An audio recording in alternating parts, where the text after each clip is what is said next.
Bienvenue, merci de nous rejoindre. Il est 19 h. Voici les titres de l'actualité que nous allons développer au cours de ce journal. Ouverture à Addis Abeba, en Éthiopie, de la 33e session ordinaire de l'Assemblée des chefs d'État et de gouvernement de l'Union africaine avec la participation du président de la République. La rencontre est centrée sur le thème « Faire taire les armes en Afrique ». Le sommet de cette année reste dominé par les enjeux sécuritaires en Libye et au Sahel. Des questions largement abordées par le président de la République dans son discours prononcé lors de ce sommet en marge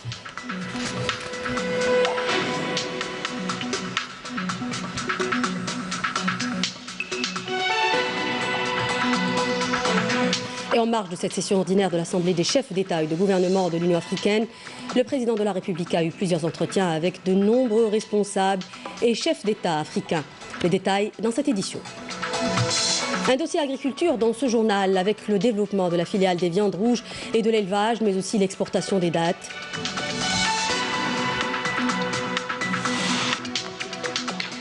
Nous nous intéressons également à la pêche dans cette édition. Nous découvrirons donc le port de Bouharounoussi qui fournit 29% de la production de poissons de la wilaya de Tipaza. Les pêcheurs de ce port bénéficieront de formations. Je le disais à l'instant, la 33e session ordinaire de l'Assemblée des chefs d'État et de gouvernement de l'Union africaine, centrée sur le thème « Faire taire les armes en Afrique », s'est ouverte aujourd'hui à Addis Abeba avec la participation du président de la République. Le sommet de cette année reste dominé par les enjeux sécuritaires en Libye et au Sahel, mais l'organisation panafricaine mettra à profit cette réunion pour faire avancer son agenda économique, en particulier le lancement de la zone de libre-échange continentale africaine. Le sommet du Conseil de paix et de sécurité de l'UA a entériné hier une série de propositions pour juguler les deux crises en Libye et au Sahel.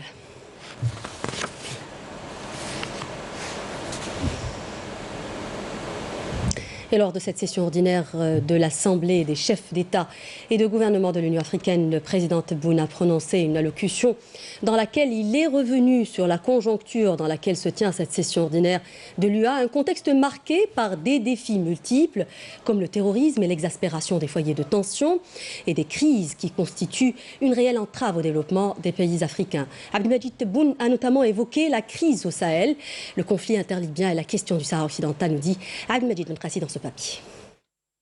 Dans son discours, le président de la République, Abdelmadjid Tebboune, a tout d'abord souligné que le continent est marqué par des défis multiples comme le terrorisme, l'extrémisme, le trafic de drogue et la multiplication des foyers de tension et de crise qui constituent une réelle entrave au développement de nos pays.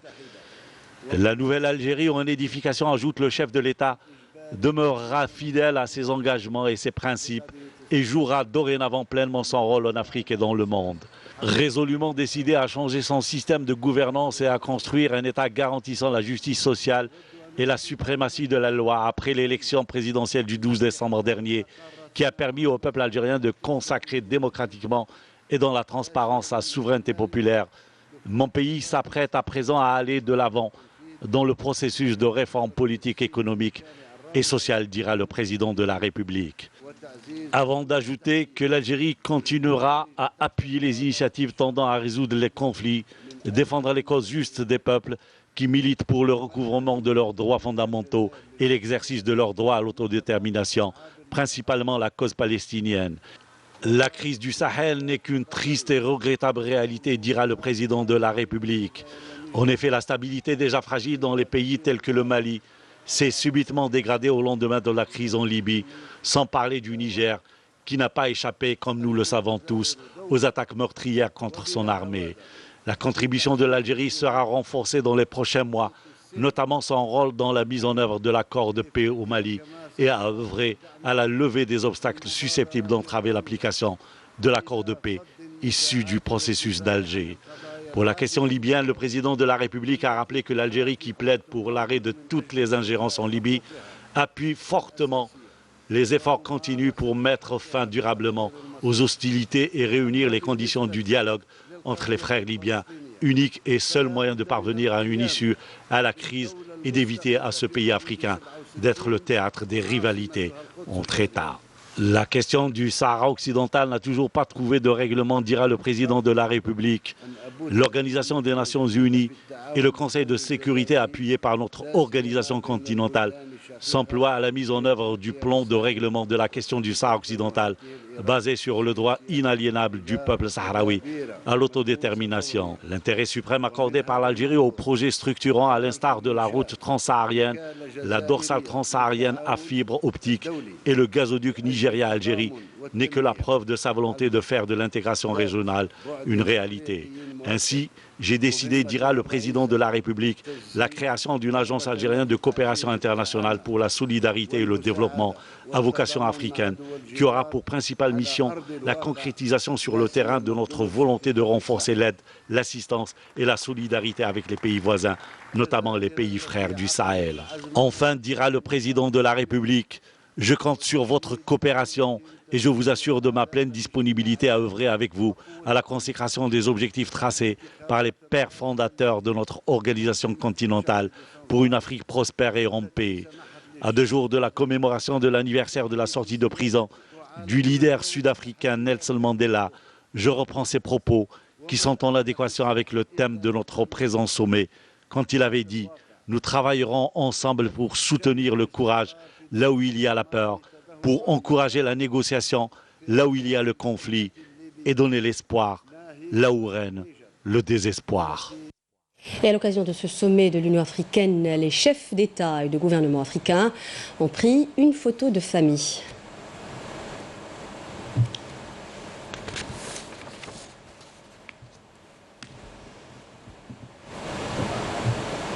Auparavant, le président de la République, Abdelmadjid Tebboune, avait pris part à une réunion à huis clos des chefs d'État et de gouvernement de l'Union africaine, précédant la tenue des travaux de la 33e session ordinaire de l'Assemblée des chefs d'État et de gouvernement de l'Union africaine.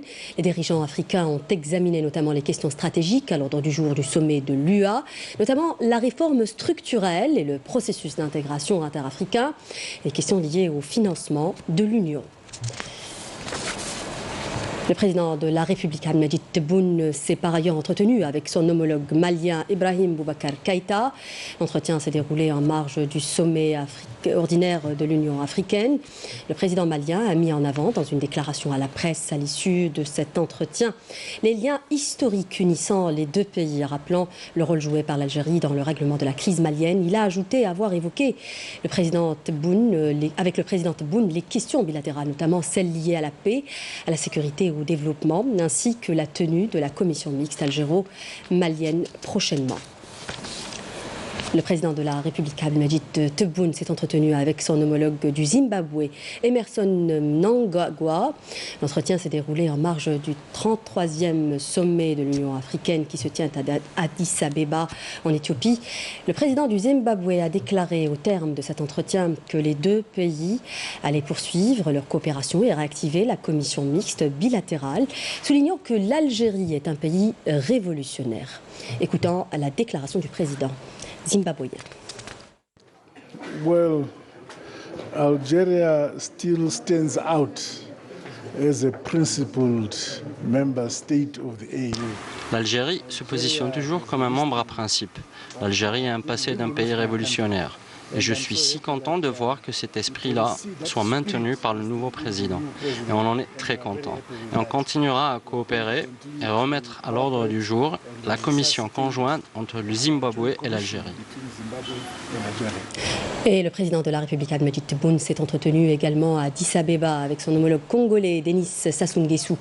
L'entretien entre le président Tebboune et son homologue congolais s'est déroulé en marge toujours de la 33e session ordinaire de l'Assemblée des chefs d'État et de gouvernement de l'Union africaine. Au terme de ces entretiens avec le président Tebboune, le président congolais a déclaré à la presse avoir évoqué la coopération bilatérale, soulignant les liens historiques unissant les deux pays et évoquant la Libye, dont il est le président du comité de haut niveau de l'UA. Le président congolais a indiqué que, je le cite, nous sommes engagés, le président Tebboune et moi-même, pour faire avancer le processus tel qu'il a été décidé à Berlin.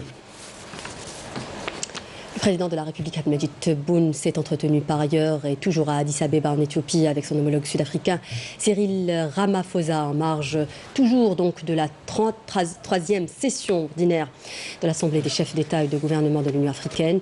Les entretiens entre les deux présidents ont porté sur les questions régionales et internationales d'intérêt commun. Entretien toujours et à la veille de la tenue de cette session ordinaire de l'Assemblée des chefs d'État et de gouvernement de l'UA. Le président de la République, Abdelmajid Tebboune, a également reçu le Premier ministre palestinien, Mohamed Eshtaïah. On écoute le Premier ministre palestinien, Mohamed Eshtaïah. تحياتي لك ما شاء الله عليك الرئيس أبو مازن يهديك المحبة والسلام ونهنيك على ثقة الناس فيك يعطيك الصحة والعافية ما شاء الله عليك تحياتنا لك الله يبارك فيك الله يسلم حالك منذ أن خلق الله الأرض الله يبارك فيك نعم هذه أماني في عنقنا جميعا وأشكرك على الكلام الطيب الذي قلته بحق فلسطين وبحق الشعب الفلسطيني وهذا ليس غريب على رئيس الجزائر الشقيق وحكومة الجزائر الشقيقة والشعب الجزائري البطل الذي قدم لفلسطين على مدار التاريخ. بارك الله فيك، ثقة الناس فيك عالية والرئيس أبو مازن يكن لك الاحترام والمحبة وهذا الشعب الفلسطيني توأم الشعب الجزائري. كل الاحترام وبارك الله فيك. بالاجتماع بفخامة الرئيس Nous nous sommes entretenus avec le président de la République algérienne et nous avons réaffirmé à l'occasion la position ferme de la Palestine concernant l'accord du siècle. Nous l'avons informé également du calvaire vécu par notre peuple à Al-Quds occupé et dans le reste des territoires palestiniens, mais également à Gaza, en lui rappelant les efforts fournis pour la concrétisation de la réconciliation et des élections. J'ai également transmis à mon frère le président de la République algérienne les salutations distinguées du président palestinien Abou Mazen. Le président algérien nous a réaffirmé son soutien à notre position politique et à la résistance de notre peuple dans les territoires palestiniens. Cette prise de position n'est pas étrangère à l'Algérie, elle qui a de tout temps été aux côtés de la Palestine dans toutes les circonstances. Ces liens profonds de fraternité entre l'Algérie et la Palestine resteront à jamais inébranlables.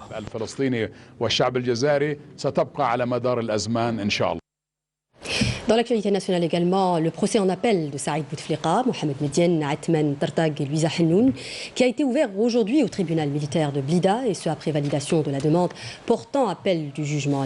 Les accusés étaient poursuivis pour des faits commis dans une enceinte militaire qualifiée par la loi de crime de complot, ayant pour but de porter atteinte à l'autorité militaire et de complot contre l'autorité de l'État.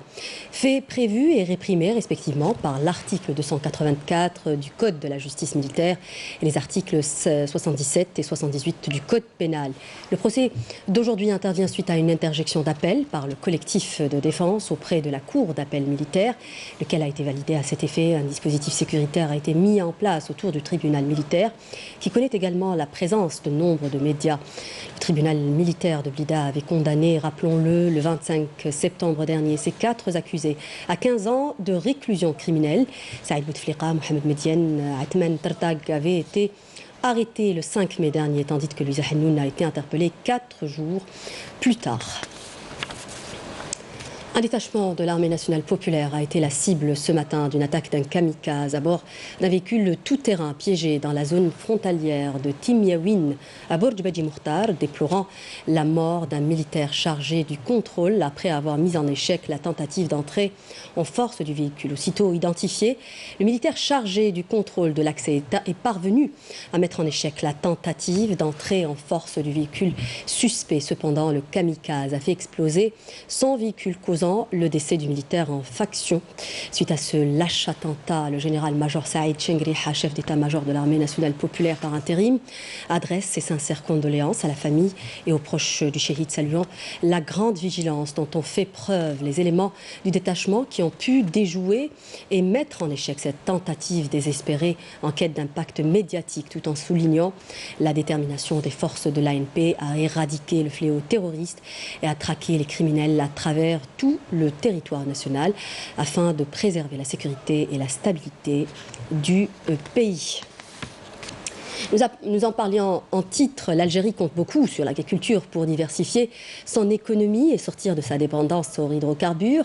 Dans ce contexte, une quantité de dattes de la variété d'Egletnour a été exportée depuis la wilaya d'El-Oued vers la Malaisie. Cette opération d'exportation de dattes se poursuivra jusqu'à la fin du premier semestre de 2020 pour satisfaire la demande croissante des marchés extérieurs sur ce produit de haute qualité, nous dit Naïm El-Walish dans ce reportage. 2 ans à peine après sa naissance, le groupe public Frigo Medi de Ouadsouf travaille à plein régime.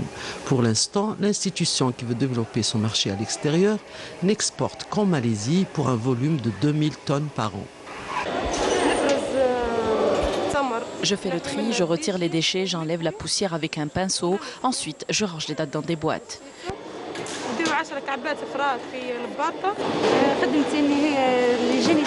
Mon travail consiste à peser les boîtes de dates et à les vérifier. Si je constate un problème, je les mets de côté.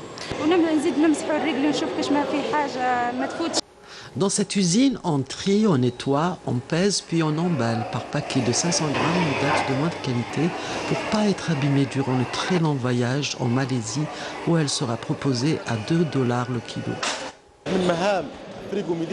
Parmi les missions de notre entreprise, l'emballage et l'empaquetage au profit des opérateurs désireux d'exporter leur production. Nous jouons également le rôle d'intermédiaire entre les agriculteurs et les exportateurs. Nous avons également signé un accord avec une entreprise malaisienne afin d'exporter 2500 tonnes de dattes vers les pays du sud-est de l'Asie. Vers la fin de l'année 2019, début 2020, nous avons exporté 4 à 5 conteneurs par semaine vers la Malaisie.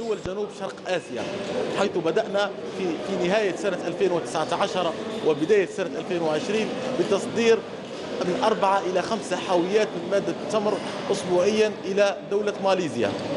En plus de sa capacité de stocker quelques 5000 tonnes de produits agricoles, Frigo Medi ambitionne de décrocher davantage de marchés à l'extérieur ainsi que de stocker d'autres matières hormis la pomme de terre et la dette. Agriculture toujours, et cette fois-ci à l'ouest du pays, plus précisément à la bande frontalière. Nous allons à Beb el-Assa, à Tlemcen, une région connue autrefois par la contrebande. Voilà qu'aujourd'hui sa population s'intéresse au travail de la terre et de l'élevage. Ce changement est dû essentiellement à une prise de conscience, mais surtout aux efforts de l'État dans l'accompagnement de ces populations enclavées, en leur offrant les moyens de se convertir dans le cadre du développement local, nous dit Fla Abras dans ce papier. À 1 kilomètre de la bande frontalière ouest du pays et plus précisément dans la daïra de Beb el-Assa, ce groupe d'agriculteurs s'attelle depuis le petit matin d'arrache-pied à nettoyer la zone et à entretenir les arbustes et les petites pousses. Vous savez, nous n'avons pas beaucoup de moyens, mais nous avons une grande volonté pour travailler la terre. Nous attendons que les autorités concernées nous aident plus. C'est vrai que la route a été réalisée, l'éclairage public également, mais nous voulons forer les puits et faire de l'élevage par exemple.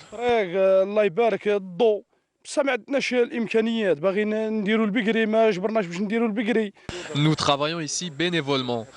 Je remercie tous ceux qui nous ont aidés pour le reboisement de cette zone, mais nous voulons plus d'aide.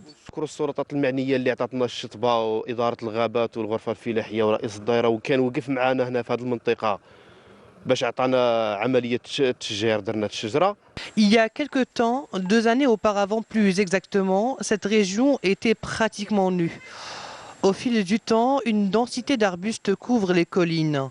Petit à petit, les terres ont donné leurs fruits, suscitant l'intérêt de la population pour l'activité agricole. L'agriculture a toujours été une vocation première dans cette région. Chacun a compris que la contrebande n'était pas la solution. La coopérative à côté a été réalisée grâce à l'aide de l'État, dans le cadre du logement rural. Ce n'est pas la contrebande qui leur a permis de réaliser des maisons. C'est la terre de nos aïeux. On tient à la préserver. Ta'adamt, Oulad Sidi Slimane, Rasfa, des noms de régions qui de tout temps étaient associés à la contrebande. Aujourd'hui, les pouvoirs publics s'attellent à dynamiser les activités d'élevage et d'agriculture. Nous accompagnons les agriculteurs dans toutes leurs activités, surtout au niveau de la bande frontalière. Les gens ont arrêté la contrebande et s'intéressent à la culture de la terre.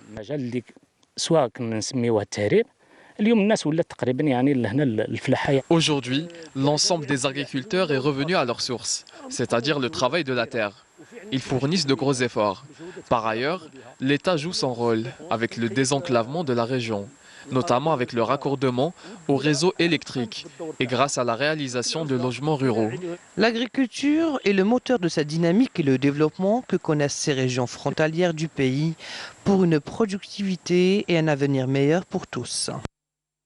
Nous en parlions en titre, nous nous intéressons également à la pêche dans cette édition. Le port de Bouharoun est l'un des ports les plus importants de la côte ouest algéroise. Il fournit 29% de la production de poissons de la wilaya de Tipaza. Le port est toutefois exposé à des manquements matériels et de qualification de marins. Pour pallier ce problème, une formation a été dispensée aux pêcheurs, nous dit Raouf Hamouch dans ce sujet. 300 bateaux de pêche et 1400 marins pêcheurs. C'est l'ensemble de la flottille dont dispose le petit port de Bouharoun. Un port qui fournit 29% de la production de poissons de la wilaya de Tipaza. Seulement voilà, les pêcheurs manquent de formation et font face à de multiples problèmes. Le marin n'est pas obligé d'avoir un niveau scolaire important ou avoir recours à une formation de 9 mois, puisqu'il a de l'expérience sur le terrain. Il faut savoir que 90% des pêcheurs sont atteints de maladies chroniques, comme le diabète ou encore l'hypertension, et la cause est due à la surcharge de travail.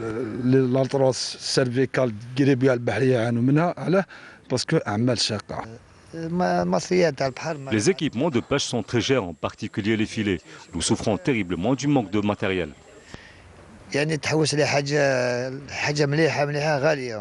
Des préoccupations liées au métier, ajoutées aux questions relatives à l'environnement, autant de problèmes auxquels sont confrontés les professionnels du métier à Bouharoun. Ici, nous sommes face à un problème écologique auquel la direction de l'environnement et la direction du port tentent de trouver des solutions rapides et efficaces. Nous avons des personnes qui manquent de niveau scolaire ou de formation. Nous avons sollicité l'école de Cherchad afin de former nos pêcheurs. Il y a tout un programme au niveau de la société de gestion des ports. Le port de Bouharoun, qui reste un des ports de pêche les plus importants de la côte algérienne, nécessite aujourd'hui plus d'attention et d'accompagnement pour poursuivre son activité. Et l'Algérie s'investit davantage dans le domaine écologique. La coopération algéro-allemande entre le ministère de l'Environnement et des Énergies renouvelables et son partenaire allemand GIZ a donné le coup d'envoi aujourd'hui du projet renforcement des filières de valorisation des déchets. En marge de cette rencontre, un accord cadre de partenariat portant sur la promotion de la participation des start-up et des micro-entreprises pour la protection de l'environnement et les énergies renouvelables a été également conclu, nous dit Jessia Bayou dans ce papier. La coopération algéro-allemande dans le domaine de la gestion des déchets s'est caractérisée aujourd'hui par la mise en place d'un plan d'action qui consiste au renforcement des filières de valorisation des déchets Filrec. Un projet qui a pour objectif de créer un système de collecte et de recyclage de tous les déchets, aussi bien ménagers qu'industriels. C'est le premier pas dans l'exécution de notre feuille de route, de la feuille de route du ministère de l'Environnement et des Énergies renouvelables. Nous avons entamé donc le travail avec la GIZ depuis quelques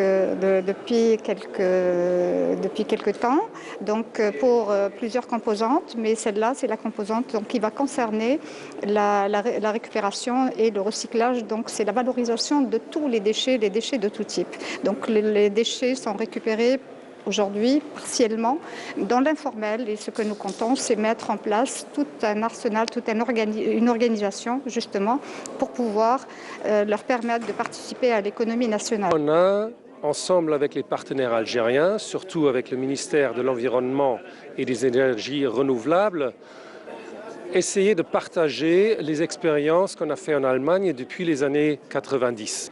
On espère de pouvoir partager les bonnes expériences avec les partenaires algériens pour améliorer le cadre de vie en Algérie, mais en même temps aussi pour créer une valeur ajoutée économique, pour créer tout un secteur de nouveaux emplois qui est important aussi pour le développement économique et la diversification économique de l'Algérie. Et pour une meilleure valorisation des déchets, le ministère de l'Environnement a signé une convention cadre de partenariat avec le ministère de la micro-entreprise portant sur la promotion de la participation des start-up et des micro-entreprises pour la protection de l'environnement et les énergies renouvelables. Alors, notre premier pas, notre première convention a été avec le ministère des micro-entreprises, des incubateurs et de l'économie du savoir, pour montrer un petit peu, pour envoyer un message fort à notre jeunesse porteuse d'idées et de projets novateurs, pour leur dire aujourd'hui, vous avez la possibilité de travailler et toutes les frontières et tous les problèmes qui étaient auparavant vont tomber pour vous faciliter l'existence. Impliquer les entreprises émergentes dans la valorisation des déchets et la protection de l'environnement. Tel est donc le défi qui attend toutes les micro-entreprises et les start-up qui portent un intérêt particulier au secteur de l'environnement et des énergies renouvelables. Les travaux publics à présent avec le projet de la pénétrante de Béjaïa devant relier l'autoroute Est-Ouest à plusieurs villes côtières. Une autoroute longue de 100 km mais dont les travaux n'avancent pas vraiment depuis quelques temps. Déjà, le problème posé par les autorités étant un problème de propriété de terrain. Yamina Saïchi. Nous sommes dans le 48e point du projet d'autoroute Est-Ouest, reliant la ville de Béjaïa à l'autoroute. La cadence des travaux avance sur un rythme très long. Ce tronçon reliant Akhneq à Oued-Amizour s'étend sur une distance de 26 km. Quant au double tunnel de Sidi Aïch, la cadence des travaux ne dépasse pas les 2 mètres jour. Très friable, donc l'avancement تاع الكروجمون يكون ضئيل جدا. دونك هذا هو المشكل سي بارابور على ناتور دو سون. كاين وين دي ترونسون رانا براتيكمون 90%. كاين وين رانا 80 كاين وين رانا 20% كاين وين عندنا فريمون 0%. Les problèmes techniques ne sont pas les seuls obstacles qui ralentissent le rythme des travaux. S'ajoutent à cela les problèmes de l'expropriation. Nous avons besoin d'un pont ici pour accéder à la route nationale. Dans d'autres zones, les travaux n'ont même pas commencé. Il faut impérativement que les travaux soient terminés. Il y a une dizaine de personnes qui refusent de céder leur terrain. Il faut leur donner ce qui leur revient de droit. Cette situation fait perdre au trésor public des sommes considérables de compensation versées à l'entreprise de construction.